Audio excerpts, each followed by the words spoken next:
Problemado ang isang senior citizen dahil kahit buhay pa, patay na umano siya sa record ng Philippine Statistics Authority o PSA.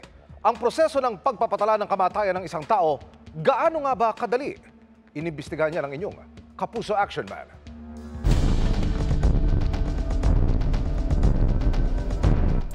Nitong Hunyo, nakababahalang sumbong ang natanggap ng inyong Kapuso Action Man. Buhay pa pero pinatay na raw sa papel ang senior citizen na si Evangeline noong 26 anyos pa lang siya. Sa death certificate, nasawi umano si Evangeline noong 1983 dahil sa sakit na bronchitis. Kaya hindi niya makuha ngayon ang inaasahang retirement pension mula sa isang ahensya ng gobyerno. Mamaloob ko tsaka talagang maano sa dibdib ko. Ba't ginanon nga ako? Gaano nga ba kadali kumuha ng death certificate para mapalabas sa records ng PSA na patay na ang isang tao? Yung mga namamatay sa hospital na kung saan ang nagpiprepare ng death certificate is the hospital doctors or the admin officers. Kailangan dumaan po yan sa municipal health officer ng munisipalidad. Pag na-validate ni municipal health officer po yon, ay diretso na po yan sa local civil registrar. Sa naitala sa death certificate ni Evangeline na namatay umano sa bahay o maituturing na community death, kailangan lang din dumaan ulit sa municipal health officer po yon para po sila yung mag-prepare ng death certificate. So, doon, ititik lang nila kung not attended or attended yung death ng health officer or not. Based dito sa death certificate po ni Ma'am Evangeline, nakikita natin na complete yung details niya. Bagaman limitado ang manpower ng Municipal Health Office at ng Local Civil Registrar para mabusisi ang detalye ng mga dokumentong na ipapasa sa kanila, tiniyak ng PSA na kasama sa proseso ang verifikasyon. Pero nakapagtataka, lumabas sa record ng PSA na naikasal pa si Evangeline isang dekada mula nang masawi umano siya. Parang imposible na namatay siya ng 1983 and then ikinasal siya ng 1993. Para maitama ang record ni Evangeline, pwede kasi natin itong ipakancel.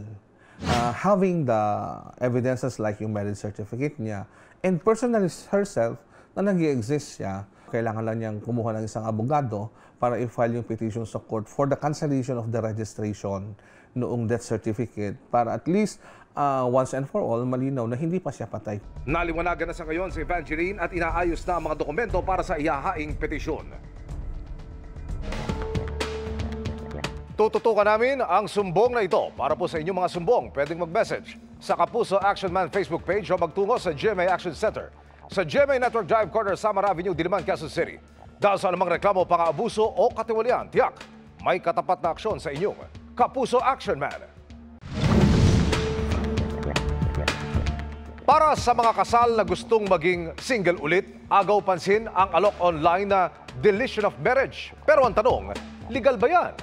Inimbestigahan niya ng inyong Kapuso Action Man.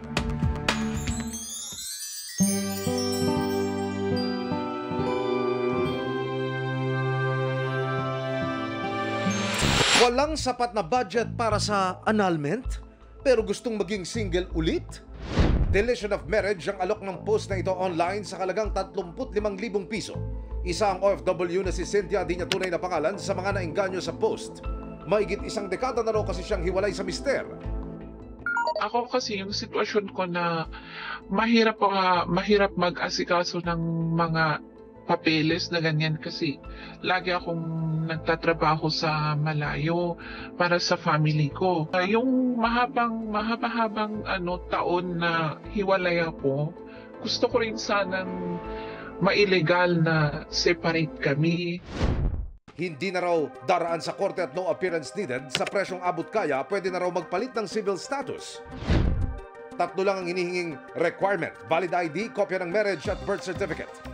Direkta umano na Philippine Statistics Authority o PSA na mag-aayos o magbubura ng record. Ganyan kasimple, pero tanong ni Cynthia, legit ba?